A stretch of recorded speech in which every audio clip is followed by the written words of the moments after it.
Yo, what's going on, snipers, and welcome back to our Albuquerque Aliens Draft Glory franchise mode here in NHL 25. So last episode, if you did not catch it, we had another offseason, and we almost didn't lose everybody. We did lose one player, that being Esteban Doig. He ended up signing with the Edmonton Oilers, but it was for a move that we made that I think made a little bit more sense, just because I think we needed to prioritize, obviously, bringing back Drew Bell on the defensive side of things, even though he was quite expensive.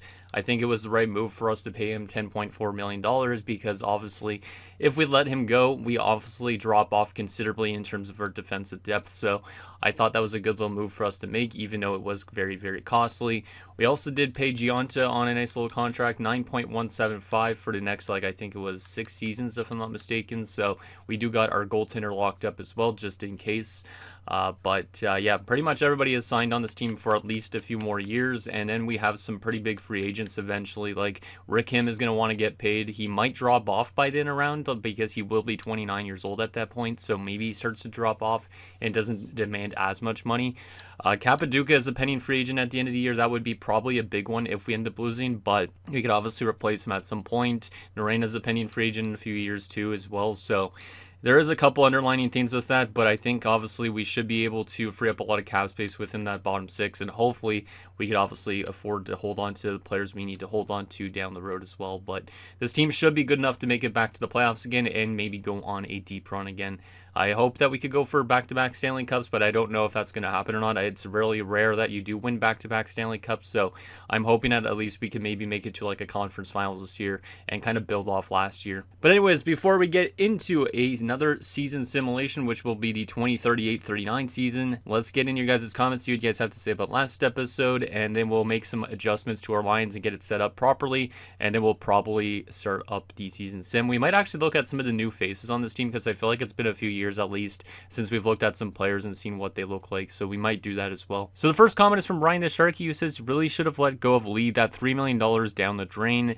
And yeah, the only thing that I was a little bit worried about was if we didn't get Bell back, our defensive core would have been insanely weak. So that's why I decided to give Lee $3 million. Now it is for a multiple year deal, so he could come back to the NHL next season.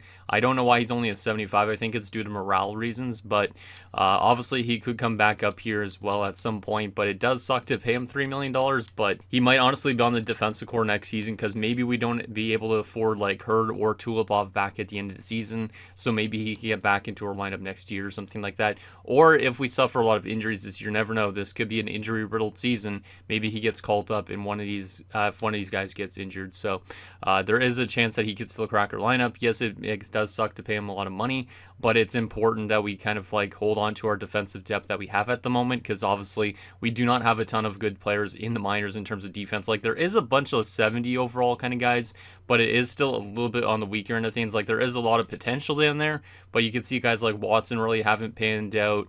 You have DeVoe, who's 23 already. Sagan's already 23, so those guys maybe not panning out really that well. And then we have Hutton, who we just drafted, who is actually still unsigned, which is interesting. I forgot about signing him in last episode.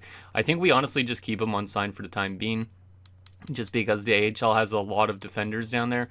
We are going to have to start cleaning this up a little bit as well in terms of letting go of certain players probably.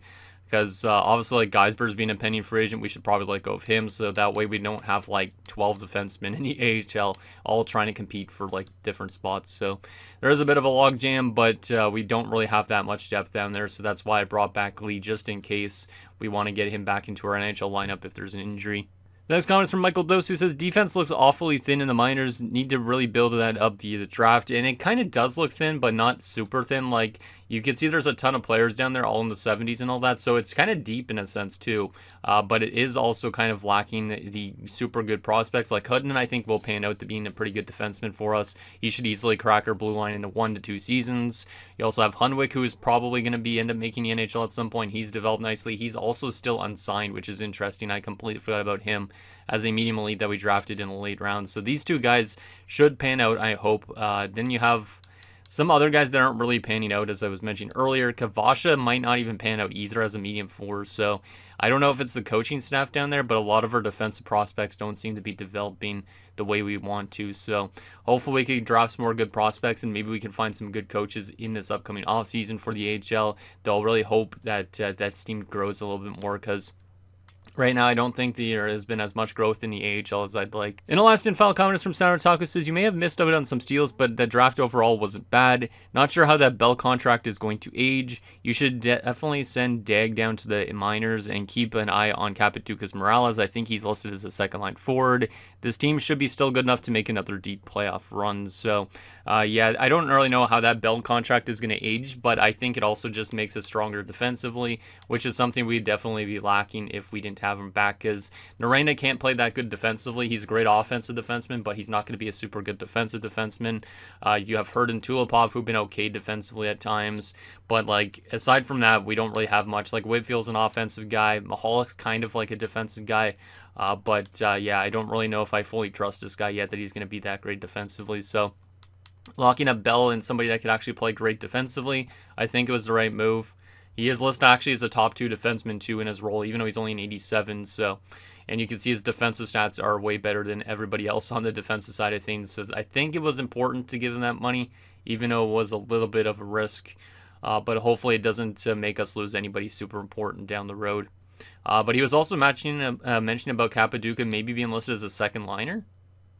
Let's see. Is that true? Yeah, he is actually listed as a second liner. So we definitely got to make sure that his morale isn't going to go down the tubes and he's going to become like Lee, because this is his last season potentially with this team before he heads to free agency. Currently, he's on the third line, so we could probably swap him and Delisle, to be honest. That could be something we look to do. So we could do that just so everybody's kind of more in their actual roles. So even though I really liked how Delisle played last year in the NHL season and in the playoffs, maybe we'll just put him back on the third line and hope that that works a little bit. He should be getting some power play time too, I would assume. Yeah, he's on second line power play, so he should be also be able to help us out with that, which is good. And then also he was mentioning about sending Dag down. So we are going to go to the roster moves here. Even though Dag is a pretty solid player, we have 2 grinders technically in that bottom 6 if we play him.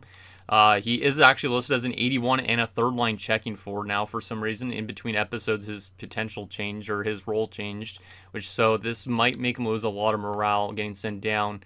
But I'll send him down, and who am I going to call up as that actual other depth forward? I'm trying to think of what we need. Maybe I should call up Ahinen as the other depth option. Let me just send him down for the time being and see what we got into depth options. It does suck to send him down, but I would prefer to play the younger options, right, with Milosh and all that. So we have a left winger and a defenseman. So we could probably use somebody that's like a depth center on this team. And at the moment, probably the best bet would probably be either Corso, who is, how old? 23. And that's a little bit of a make or break point almost for Corso, but I feel like one more year in the AHL could help him out a little bit. Maybe I'll go with Ahinen since he's already an exact bottom 6 pretty much at this point. So yeah, we'll call up Jorgen Ahinen as the other depth option for our NHL team. Let's go back to edit lines and just get it situated a little bit more. But I think that's good for us to do that, even though we don't have a lot of AHL forwards. Like, we're going to have to probably put actually, Dag could probably play in that lineup, obviously. So we'll send down a couple people down to the 4th lines. Corso probably should be still high up. Comrie's actually the center, so we'll move Comrie to middle. And then we can move Patrick down as an enforcer.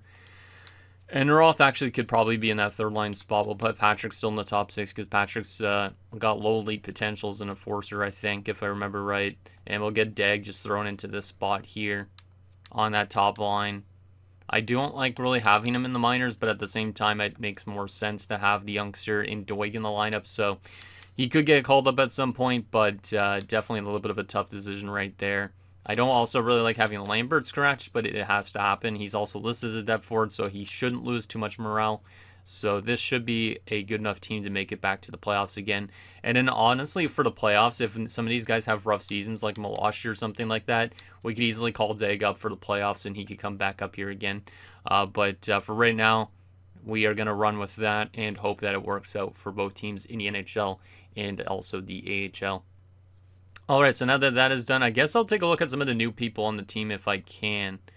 Just because you guys haven't seen some of the new faces on this team, we might as well do that. We are quite late into the series anyways, but I do want to see if there was any new faces that we haven't maybe taken a look at. I'm trying to remember who we took a look at last. I don't feel like we've seen Cashman, but I could be wrong. I'm going to look at him anyways. I feel like we haven't seen Cashman because it's been a few years at least since I've looked at player faces. We obviously saw some last year with the Stanley Cup win, but we don't know who was who. So Cashman was the guy with the giant wild man beard looking like this. Okay. But yeah, we kind of have, I guess, ideas of what most of these guys look like since that Stanley Cup winning photo. Because we saw that obviously last season, but I'm trying to see if there's anybody new faces. I guess there's technically Milosh who is new. He was in the AHL the last few years, low elite potential. Former 10th overall pick, so he has a big chance this year. Maybe we should get him on the power play too, if he's not already. But I'm hoping for a solid rookie season from Milosh. This is what he looks like, just in case you guys want to see. He's got red skate laces, which is kind of interesting because his red skates. He's also a ginger too, which is interesting. So this is what he looks like. What number is he wearing? 64. Okay. So that is Milosh. He also got a tilted visor, so that's kind of nice. These tilted visors are kind of cool. Makes the player look a little bit more like a threat offensively for some reason to me. I don't know if we took a look at Hennessy because this is his first full NHL season. He's technically a rookie this year after playing in last year in the playoffs. So we'll take a look at him and Doig as well. And I think that's all we'll take a look at in terms of our new players. Maybe, yeah, I think that's all we'll take a look at. So this is what Hennessy looks like. And, oh, yeah, he looks like an old man. I don't know if we've seen him before. I've seen definitely a guy look like that. Oh, yeah, we think we've seen him on the bench before. But in case you guys wanted a closer look at Hennessy, he just looks like a older version of Eric Lindros, basically. Because I think I used that same face for Eric Lindros, which is kind of funny. So there is Carter Hennessy. Hopefully he has a good rookie year. Because obviously he had a great playoffs. And it would definitely help us a lot if he had a great year. And then finally, Caleb Doig. Who is the new grinder on this team, replacing Dag, basically. So it's a younger Dag, basically. Let's see what Caleb Doig looks like. He looks pretty basic. Nothing too special. Has just a normal beard, normal hair. Nothing really crazy with him. Alright, number 53. So we did lose a Doig, but we have a new Doig on the team. So that's kind of cool. And is there anybody on the defensive side of things I should take a look at? Maybe Ackerstrom, but he's not super important to take a look at, I don't think. And goalies, we've already seen Harakala on the bench, and we already know Giannis. So, actually, I should go and adjust Giannis' mask, because I didn't do that for the Stanley Cup celebration, which kind of sucks. But he is wearing an Anaheim mask right now, so we are going to change this over to the Czechian League. We're going to go to Mlada Boleslav. I'm probably not pronouncing that right, because I don't know how to pronounce Czech names like that, but we are going to go over to this awesome mask because it just works really well with our jerseys. So might as well do that for Gianta, and we could also do that for Harakala as well. So that way our goaltenders are actually wearing masks that kind of go a little bit more with our jerseys. So we'll do that for him as well. And then once that's done, then we will be a little bit more set up properly for if we get to another Stanley Cup celebration, we could actually see a guy with a mask that actually makes sense. So there we go. It's going to be interesting to see what this team could do this year. I think we could definitely make it back to the playoffs, but I'm not really sure on exactly if the Sim Engine wants to give us another Stanley Cup, if it wants to just give us a first-round exit again. But let's get to this. Waste no more time because we're already probably around 10 minutes into this recording, maybe less than that, because I haven't had to clear my throat too much. But let's see what this team could build off from last year. What does the coach have to say about a roster for the season? He says we could compete for the Stanley Cup again this season, so he definitely thinks we're going to make it back to the playoffs, which is exactly what I think as well. Obviously, if our top line does a lot of good work like it did last season when we won the President's Trophy, and also what it did in those playoffs, we could definitely be a force to be reckoned with. So let's go to the 7th of September, or October, my bad, and let's see what we do in the preseason. Not that it matters too much, but we'll take a look at some player stats for the preseason as well. Hopefully, it's a nice, healthy season for this team, because that would definitely help out things a lot, because I don't really want to have to call up people from the minors too often. So let's just stay healthy and have a good year ahead, boys. We did lose one preseason game, but we are going to finish with a 7-1 record as to be expected, because we're starting our NHL lineup basically against an AHL lineup. So 7-1 in the preseason. Let's take a look at some player stats on our team just for fun to see who is doing well. I would assume it's the main guys on the team. Yeah, Ristolainen had 17 points in 8 preseason games. You had Staubitz on 14, Kolar's on 14, Kim on 10. Capaduca even was on 10 points. So Capaduca's a pending free agent. He could end up breaking out this year. which is a bit scary. Delisle up there. How did Milosh do? Only 1 assist. I feel like I should probably find a way to get that guy more ice time since he was a top 10 pick. Winfield had a really good preseason too offensively. And he's a pending free agent. Surprisingly, Giunta wasn't that great during the preseason. Huh, okay. Let's go to our power play lines for a second. I do want to see if there's a way to get Milosh on the power play. If there's not, it's not a huge issue. He could be on the power play next season when Capaduca leaves maybe, because I don't know if I'll be bringing Capaduca back. But let's go power play. Cashman maybe doesn't need to be on the power play, but he is a good setup guy. Had a good preseason. Delisle should probably be there. Whitfield should probably be there. Maybe I should just keep the power play lines the same. Let's see, power play line 2. Yeah, I think I would just keep the power play lines the same. It would be nice to get Milosh somehow more ice time though. Like, how good is this shooting categories? 3.5 star. Not the best offensive awareness yet, so maybe we let him grow for a year and see how he does in his rookie season before giving him a big opportunity on the power play. But he definitely should get some power play time at some point. And maybe he'll get some power play time if there's injury problems, but let's see how good this season is for our team. Definitely looking to build off last season. Last season, obviously, we won the President's Trophy. I don't want to really necessarily win another President's Trophy, even though we won one a few years ago as well, just because you never know what could happen with your team. Your team can either win the Stanley Cup or you could be a first-round exit. So I don't really know if President's Trophy is exactly what I'm looking for again, but let's just build off last season. And let's have another really solid year. As Narena's already been injured with a sore shoulder. Hopefully that's not a sign of things to come this season. If I knew there was going to be injuries this frequently, I would not have looked at it like the players right off the hop, because I know that obviously this episode is going to be long if we run into more injury trouble. But let's just go replace player for the time being. But hopefully we could stay healthier, as we have already scored a ton of goals in the first 2 games of the season. So I feel like it's going to be another big year for Staubitz, Ristolainen in that top line, because those guys were fantastic last year. Staubitz had like 118 points, won a ton of awards. So if this top line does anything close to what it did last year, it's going to be a big year for this team again offensively. So we'll take Mahalik back out. Mahalik was scratched. Actually, it was Ackerstrom. Oh, yeah, that's right. I completely forgot that I was playing Narena's on the top 6 pairing. And some of you guys might be wondering why Narena's on the top 6 pairing. It's because he's more of an offensive threat. He's on the power play and all that. But in terms of sheltered ice time, I just prefer him not to get a ton of regular strength ice time, because he might be out there for too many goals against, basically. How did we get shut out 1-0 after having so much good offensive games to start the year? That's kind of weird. Columbus must be a great defensive team, as Jesus Capaduca has been injured with an upper body injury. It's only until November 2nd, but that kind of sucks. So let's just go replace player. But we've already scored 7 goals multiple times in this first month of the season. So I think our offense is off to a really good start.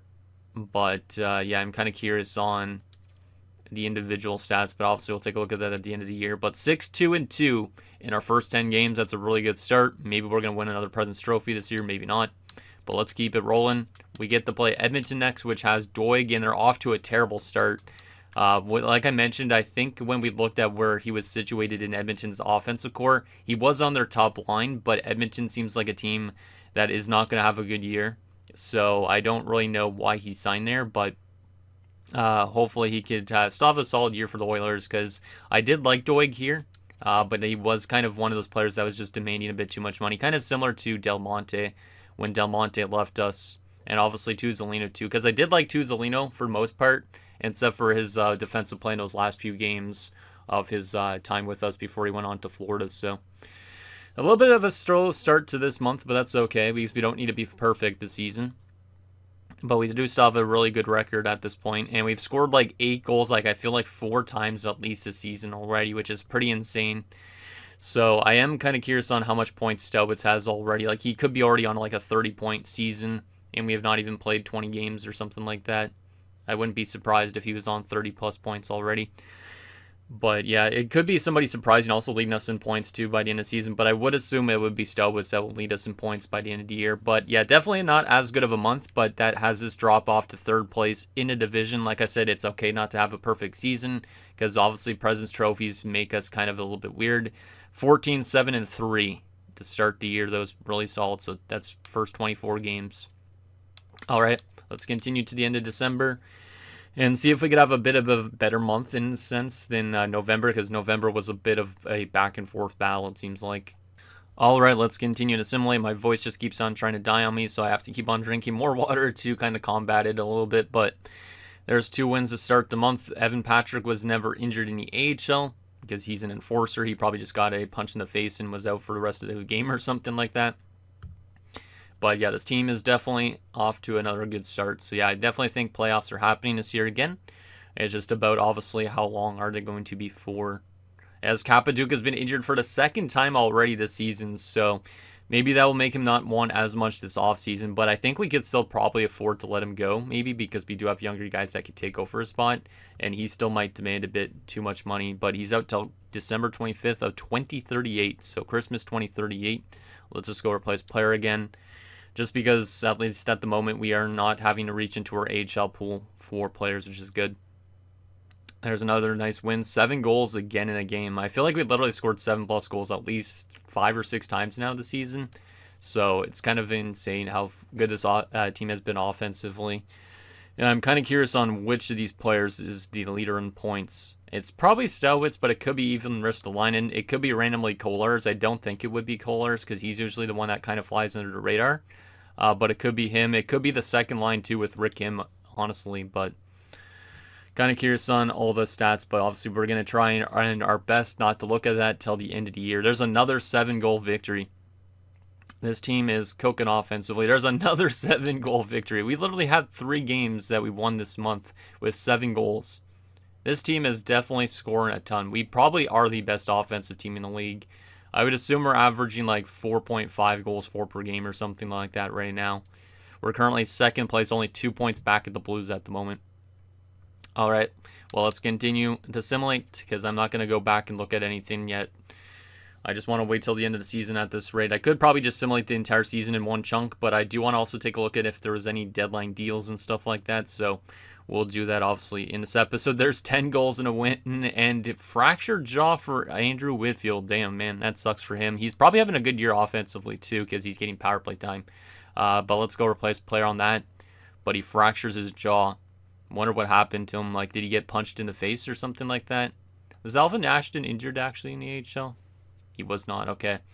And Degg seems to be still happy playing in the AHL, which is good. He's only an 81 still, so he's not dropping off due to being in the minors. So that's good news for us, obviously, because I don't really want players like that to lose morale too often. Seguin injured upper body injury. I thought it was another injured jaw for some reason. There's a couple more close games as of late, but yeah, our team has got 30 wins already before end of January, so that's good. Seguin is back for the AHL. I think he was playing on the forward core on the 4th line, so might just throw him back into that same spot again, just because he was there already, and he's got potential, so there we go. Back to the NHL, so that way we don't have that calendar glitch out. It probably still will. Anyways, yes, it does. I hate that glitch. It's been in the game for so long at this point. I don't even remember when it started existing. Game is against Vegas. It is a 5-4 overtime victory. Nice for our 32nd win of the year. Whitfield is back from his fractured jaw. I don't know why he didn't play with a fractured jaw, because I swear he could have just worn a bubble on his head, but he didn't. So I'll take Ackerstrom out. Yeah, I feel like Whitfield's having probably a good year. I could probably put Whitfield down and Arena up if I really wanted to, because they're both OFDs, but doesn't really matter too much, I don't think. Anaheim is a 3-0 shutout. Winnipeg is a 4-1 win. And Nashville to wrap up the month as Vegas has fired their head coach, Landon Franco, is a 6-1 win. So 35 wins before the start of February. Absolutely insane. We probably have a chance to win another President's Trophy this year, which is either a good thing or not. We're on 74 points. The Ducks are on 79, so the Ducks are actually ahead of us. But we're currently second place in the league, so will the Ducks end up winning the President's Trophy and saving us from potentially being a first-round exit? Because I honestly don't think we're going to win back-to-back President's Trophies and back-to-back Stanley Cups in the same season. It could happen, but I feel like the chances of that are very slim. Let's continue to simulate to a day before the deadline, and then we'll simulate to a day after the deadline and maybe take a look at some trades, even though mostly all the guys being dealt probably are now generated type of players, but I do want to see if Doig ends up getting moved again from the Edmonton Oilers after he signed there. But yeah, 36 wins. We should probably have 40 wins easily by the deadline around. But we are losing a little bit of games to start this month. But there's another 7-goal victory over the Canucks. Damn, we lost to Anaheim, so that's good for the President's Trophy race, potentially. Game against New Jersey, 3-1 win. Yeah, we should easily hit 40 wins here unless our team just loses a bunch. Peterson was never injured. Game against Buffalo, win 39, another 7-goal victory. How much 7-goal victories have we had? There's another one over the Rangers for win 40. 6-2 loss to the Blues have been good. 8-2 win over Detroit. God damn. I got to go back through this entire season so far. I know I'm just like making more time to this episode, but like look at this. 8 goals once, or let's just say 7 plus goals in a game. 1, 2, 3 in the first month. Then we have 4. We have 5. We have in the next month, let's see, 6, 7, 8 already by the end of December. And then we have 9. We have almost another one there, but no. 10 there. 11, 12, 13. We have 13 games with 7 plus goals this season. So our offense is probably insane. I'm really interested to see the points when we get to that point in time. But 41, 15, and 6 at the deadline. Let's go to a day after the deadline now. And we'll take a look at some of the trade deadline deals. And I'll definitely make sure there's no way you guys could see who's leading in points. And who so I'll close my eyes as well. Because I don't want to obviously peek at that stuff. But I don't know if the trade deadline will even be worth looking at. Just because, like I said, it's probably all generated players at this point in time. But let me put my face on the screen. And let me just make sure that I cannot see what's going on here. I know I look like an idiot probably doing this right now, but I got to see who's leading or who got traded. I don't want to see who's getting leading points. There you go. Okay, so if I go back to here, boom, let's go. Any interesting trades to bring up, or is it just all generated, guys? Topi Niemela to Seattle. That's not too important, really. David Goyette to Seattle. Some of these guys I don't even know if they're real or not, too. But it looks like mostly generated. Andrew Basha and Jake Bean still playing, apparently. Going to Pittsburgh. Let's see. Consta Hellenius to Minnesota. Gavin Burnley to Winnipeg. Caden Bankier as well. And I think it's Tobias or Tobias Wieland? I don't even know. Macklin Celebrini got dealt to Boston. That's actually kind of interesting. I didn't even realize that was the return. So Celebrini on his way to Boston, okay. So that's a pretty big one. Quinton Musty to Toronto. Malcolm Spence to Calgary. Mohamed Chiodu, I do remember that guy. He gets dealt to Calgary from LA. So Chiodu's on his way to Calgary. And that's it. So nothing really crazy other than that Celebrini trade. Let me just make sure we can get back to the calendar here. So that way I don't see any player stats. Because I do not want to see any player stats at all until we get to the end of the season. Perfect. Okay. So we're on 42 wins already. We're currently tied for first place in the Central Division with 90 points. The Ducks are on 99 points. So the Ducks are already almost on 50 wins, and they've already clinched a playoff spot on March the 1st. So the Ducks might be a first round exit just based on how good they're playing this season, because they've been absolutely dominant so far. Because we've been even dominant so far too, but we're 7 wins less than them. And we've played much games compared to them. 1 less game. So that's pretty insane. Anyways, let's continue to simulate. Let's go to the 19th. Take this last few months a little bit slower. But it's been a crazy good offensive season for our team. And there's another game with 7 or more goals. Yeah, I'm really curious on the stat lines from Ristolainen and Capaduca and all those guys. Why did I say Capaduca? I meant like Stolars. Or not, wait. Staubitz. Why am I saying Stolars again? I mean, because I was saying Stolars as well early on when we were getting Staubitz and stuff, I think, too. Oh, man, my brain just had a complete fart, but whatever. But we're scoring still a lot of goals. There's a loss against Minnesota, which is okay. We don't need the President's Trophy this year. We just need to be a team that can win in the playoffs as well. Alvin Ashton's still not growing, which is kind of weird as a 70. He's on the top line with the 81 overall. You think he would be getting some growth this year so far. And Lee's a 74, so Lee might be losing some morale. Was Lee scratched? No, it wasn't, right?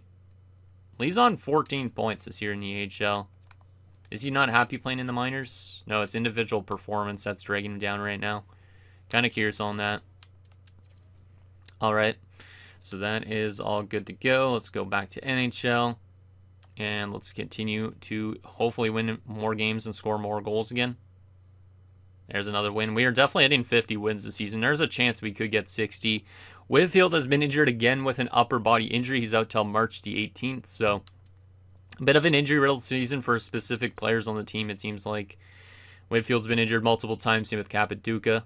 There's another game with more than 7 goals, even without Whitfield in the lineup. So this is a crazy year, and looks like Kolar's is growing because I don't think he was a 93 to start the season. So that top line is probably running our offense like crazy, my guess. If it's not, or just our top line, I don't know what it is. Like, oh wow, Capaduca actually went up to an 85, so that second line probably has good offensive numbers as well. Maybe Delisle has good numbers on the third line. Milosh could be giving us some good depth scoring too. I'm honestly not too sure on what's doing well for our team right now, but this NHL team is absolutely cooking again after a nice cup win last year, which is nice. There's 50 wins now. 50, 16, and 6. We still have how many games left? 10 more games. So if we win all 10 games, we'll hit 60 wins. I don't think we want to hit 60 wins, so hopefully don't. We are catching up to the Ducks all of a sudden, so the Ducks have fallen off as of late. They still have a total of 11 more games, but they are on 54, 16, and 1, so only 3 points above us. So there is a chance we might still win the President's Trophy, and the Ducks might slow down a little bit near the end, but hopefully that's not the case. Let's go through these last 6 games of March. But yeah, I don't know if I really want to hit 60 wins this season because then we might be a first-round exit. Edmonton's another game with 7+ goals. God damn, that's probably like 14 of them at this point. I feel like we might have like a player with like 120+ points because if Tobit's had 118 points last year, this year I feel like we've been better offensively. So, and okay, that's our first major injury, and it's not I would say a major injury because it's not a hugely great player, but Marek Mahalik, his season is done. It's just kind of crazy. He gets an upper body injury that's going to last all the way till July, so that is a substantial upper body injury. I don't know what happened to the guy. Maybe a collapsed lung or something like that, if that's even considered upper body, but that is a pretty substantial one for him. We'll go replace player, but obviously that's a pretty big player to lose for the entire playoffs in terms of his defensive play, because he was a better defenseman last year in the playoffs. So we also had another 10-goal victory there, so that's our second 10-goal victory of the season. And we are now 4 wins away from potentially hitting another 60, or for our first 60-win season, I think, actually, for that matter. God damn. Where's the Ducks down to standings? They're on 119 points. They're 1 point up on us. We might end up still winning the President's Trophy. I really hope that the Ducks continue to win games, though, because like I said, I don't really know if I want to win the President's Trophy for the 3rd time in 4 years. Let's go through the first 2 games and see what we could do here to start off April. We got Winnipeg and Philadelphia. Winnipeg is a 7-3 victory, so another game with 7+ goals. We're on like an 8-game winning streak or something near the end of the season, which means we're definitely getting swept. Our last loss came here against Minnesota. And before that, our loss that we had before that was against St. Louis. So we had 2 losses in like the last month plus. So I think our team's definitely setting themselves up for failure in the playoffs based on how good this is so far. But it is what it is. We're on 122 points. We have passed the Ducks in the standings, but they do have a game in hand. We haven't even clinched our division, though, yet, because the St. Louis Blues are pretty close to us, so that's kind of crazy. But let's go through these last few games. Hopefully Anaheim finds a way to win that President's Trophy, though. There's another win, so we have clinched our division. We're 2 points up on the Ducks. They do still have 2 more games, though, so they definitely could still pass us. Last game of the season for us against Detroit is going to be a shootout loss. So we finished the year 59, 16, and 7. We're only 1 point on the Ducks. So if the Ducks find a way to win their last game of the season, or even get a point, they would pass us because they have more regulation wins, I think. So let's advance a day and see if we end up winning the President's Trophy or not this season. And the answer will be, let's see. No, the Ducks still have 1 more game. They have not played yet. Will the Ducks be able to win their last game of the season? And the answer is yes, the Ducks will. So the Ducks end up winning the President's Trophy with 126 points. We finished second with 125. Looks like the Blues third with 122. But what a crazy season for this team. Almost 60 wins. But now comes the fun stuff about taking a look at player stats and all that. I think I'm going to hide it for now again too. So let me just go here, close my eyes, not looking at anything. I know how this menu works, so let's just go to stats. Let me look at the leadness and points. Let's just go to the standings. Boom, that's good. And let's take a look at this first before we take a look at player stats. There you go. So, yep, second place in the league with 125 points. So, yeah, really good regular season, 59 wins. The Ducks had 62. Blues only had 58, so they were pretty close to beating us in the standings too. So, I feel like the Blues could end up being a favorite just because they didn't win a division. Detroit was right behind them with 114, leading the Eastern Conference. All right. In terms of goals for per game, we were the best offensive team. Not really a surprise with all those 7+ goal games, but we were averaging 4.22 goals for per game. The next best team, which was Anaheim, who won a bunch of games, 3.74. So a substantial lead in offense for us. Almost 40 more goals than the Ducks, which is crazy. And most of those probably were in those 7-goal games. Goals against per game, we were the best defensive team in the league as well. Well, that's not great. The Ducks were a little bit behind us, but the fact that we were the best defensive team kind of surprises me because we had a couple defensive injuries to Whitfield. Giunta normally doesn't have great regular seasons, but he's going to have a William and Jennings at least this season. Maybe he has a Vezina this season too, which would be awesome. So, great offensive season, great defensive season. Our power play clicked at 32.7%. So, you know how our playoffs last year, our power play was insanely good. It continued that into the regular season because our power play last year in the playoffs was 33%. In the regular season, it was literally 6% better. So, we're top in every single category except for the President's Trophy right now. And our penalty kill was also number 1. Have you guys ever been number 1 in every single thing, but not finished number 1 in the league? Because that's insane. Top offense, top goals against, top power play, top penalty kill. Like, I don't think we're going to win the Stanley Cup this year based on those numbers. But if that continues into the playoffs, this team is completely dominant. We didn't lead the league in shorthanded goals, but we were still top 6, which is awesome. Or top 5, technically, so we're tied with Tampa. 38-3 on home ice, 29-8-4 on the road, 9-0-1 in our last 10 games. Very good year for this team. Not really surprised though, but I wasn't expecting to be first in almost every single category, except for in terms of the President's Trophy. All right, now I've never seen who's leading us in points up to this point because I've been closing my eyes and I've been blocking you guys off from it. Who led us in points? Ristolainen, 126 points. So that's a new record for the most points in a season from an Albuquerque Alien. Before that was last year with Stowitz hitting 118. But Ristolainen 126. That's an incredible, great year. I can't wait to take a look at these individual numbers. I should close my eyes again. You know what? I'm going to close my eyes again and block you guys off from this for a second, just because I'm going to change it over to only centers, so that way we go through each player and not know what to expect from them in terms of stats. There you go. Got it over to centers. Didn't even say any player stats. Let's go boom, and boom. Here's the stats. 126 points, 66 goals from Ristolainen this year. Does Ristolainen have a Richard in him as well? That'd be insane. If Ristolainen wins a Richard the same year he wins maybe a Selke again. Wow. Was not expecting 66 goals from Ristolainen because that is by far a career high in goals. That's like almost 20 more goals than normal. And it's 20 more points than normal too. 3 short-handed goals, 4 short-handed points, 26 power play points. Very good face-off numbers. Good takeaway numbers.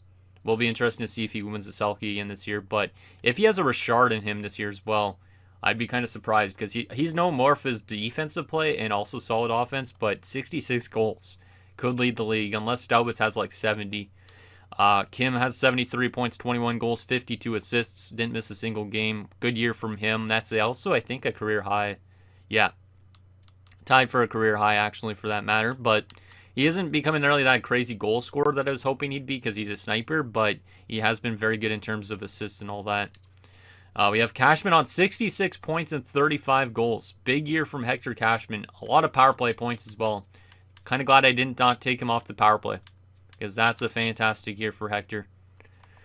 That's way better than his career high before this. Like, he's been building out a pretty solid career the last few years. And the crazy thing is he's only making $3.4 million for the next 2 years after this. So glad we locked him up at least, because he could demand a lot of money in the offseason. Peterson, 65 points. Another good year for Peterson as well. All these guys, very good power play numbers in terms of points. 14 plus power play points on all of them. And then you also have Jeremy Heatley on 17 goals and 32 points. So Heatley building off a solid playoffs last year. Career high in goals. And yeah, he could probably help us out a lot in terms of the postseason as well. How long is he locked up for? One more season after this. Not bad. All right, so we've never taken a look at the left wingers or right wingers so far. Left wingers would have Kolarz. So let's see. Ooh, 100 point season for Kolarz. 103 points. So obviously not as crazy as Risto's, but a really, really good year for him too. Only 12 goals, but 91 assists. That could potentially lead the league in assists, which is kind of funny. Capaduca on 57 points is good with 31 goals. Delisle, 46. Pretty solid year for him. Milosh on 10 goals and 20 points. That's not bad. And Lambert is a depth option. 5 goals and 6 points. He is not losing too much morale. He is losing morale, but not by a considerable amount. So we should probably get him into the lineup at some point again. And I know it says I'm disconnected from the EA servers, which I'm a little bit worried about. But let's take a look at the right wingers here. Did Staubitz have more goals than Ristolainen this year, or did he drop off a little bit? He had less goals by 2 goals. So it will not be a Richard winning season for Staubitz. He had won 2 back-to-back seasons before this. But 120 points and a new career high for Josiah Staubitz. Holy crap, man. Look at those last 2 years. 238 points in the last 2 seasons. 3 straight 64-goal seasons. Almost 3 straight Richards. But no, that's not going to happen because his teammate had more goals. But still, he might add, honestly, more to his trophy cabinet soon, which is nice. So our top line was awesome. Hennessy on 34 points in his rookie season. That's actually pretty good. And then Doig on 17 points as a grinder. I'll take that too.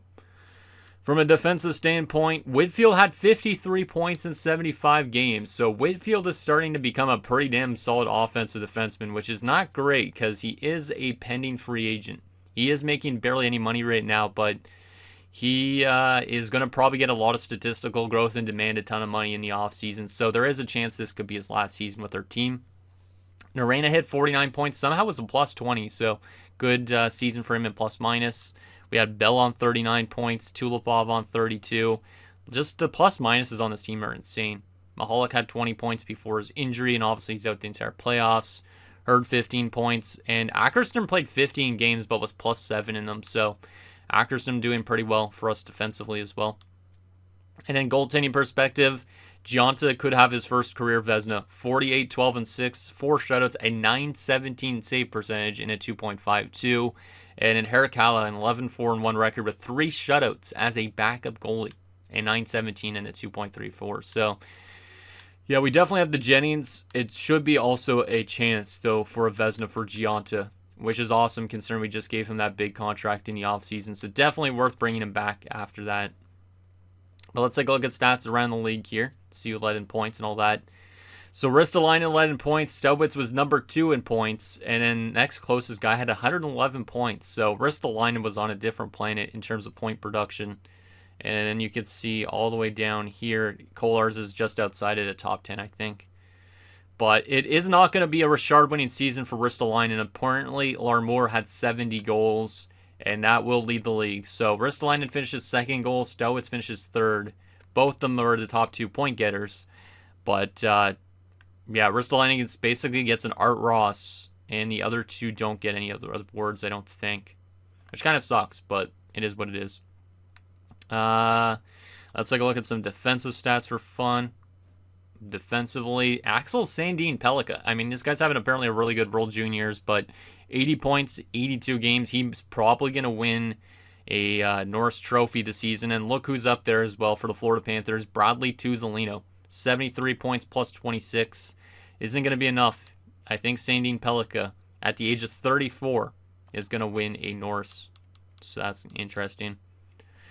Best goalie of the season in terms of wins was Marcus Morozov in Anaheim. Most shutouts was Sawyer Campagna in New York.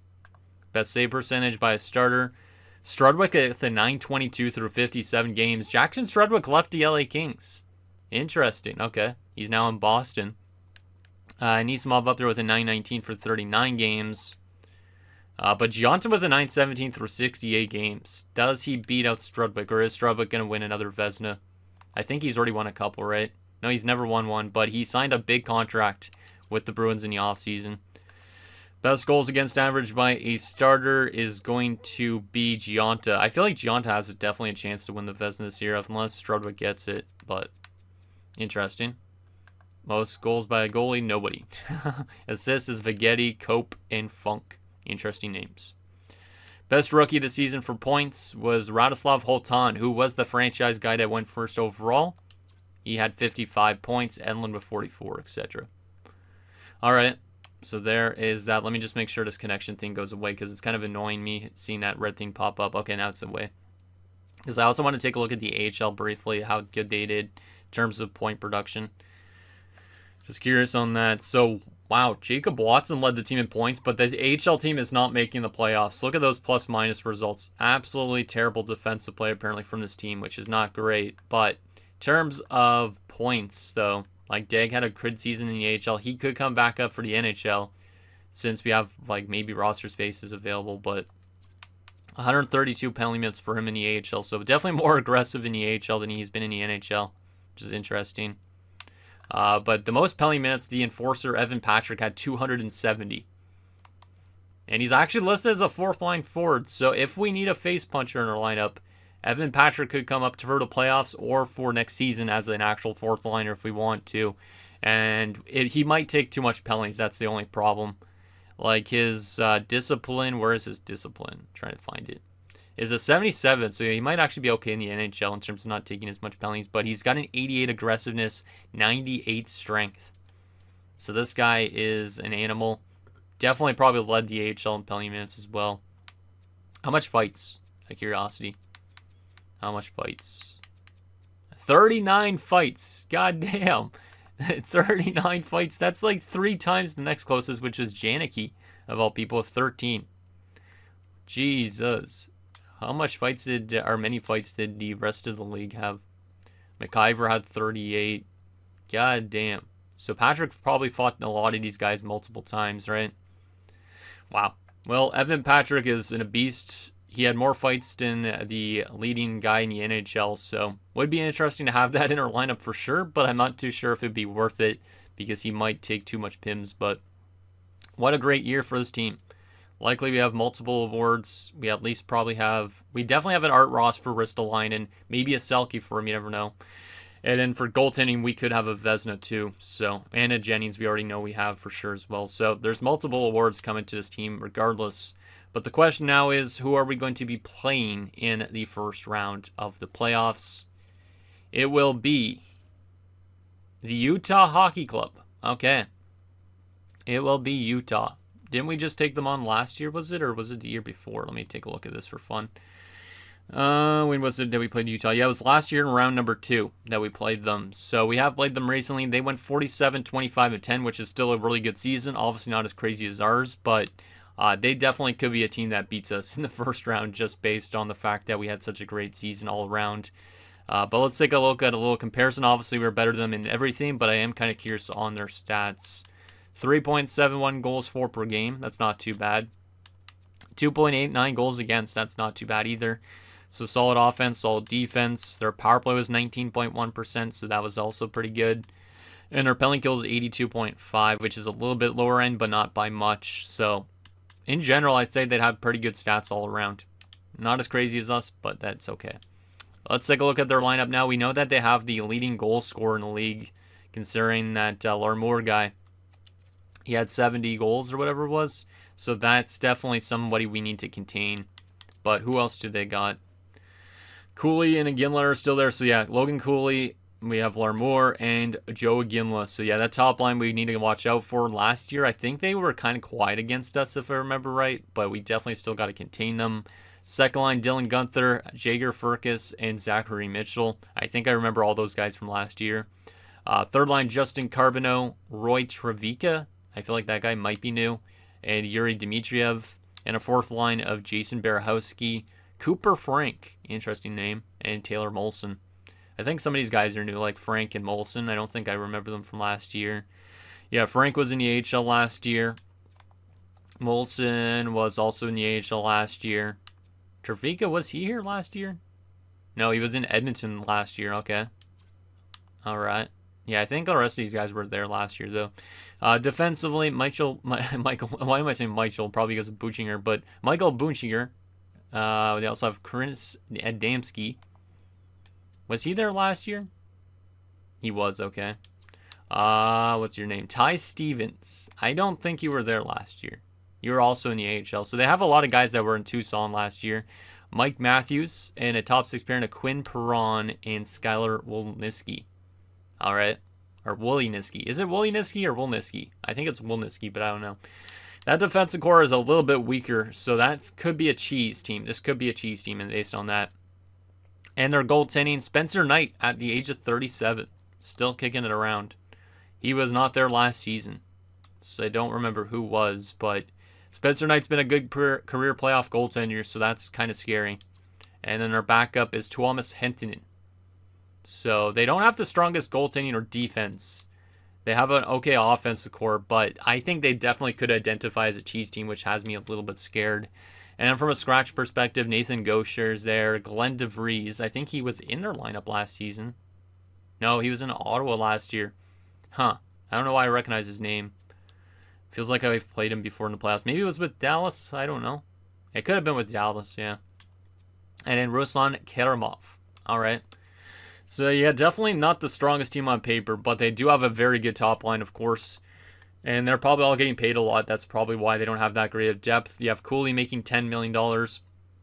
Larmour's making $16 million. That's actually not too bad for what he brings to this team because he's consistently leading Utah in points, and he led the league in goals this season as well. So this guy's been a machine. 585 career goals. Last year in the playoffs had 7 goals, but I think against us he didn't do too well, if I remember right. And then you also have Joe Ginla, who is getting paid 14.8, did that say? 14.8 around, yeah. So yeah, that top line's making a ton of money, and that's probably why their defense is not as strong. All right.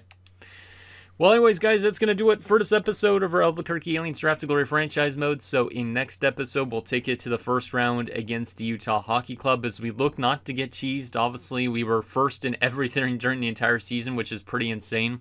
All we got to hope for is that we have a deep playoff run as well and find maybe a way to win another Stanley Cup. If we don't, obviously, we still had a great season, but it would be nice to win more than one Stanley Cup before these guys start to retire, because obviously we're kind of getting to that stage where guys like Staubitz and all that could be on the drop-off relatively soon, which is a bit scary. So, thing down below, and I'll see you guys next time.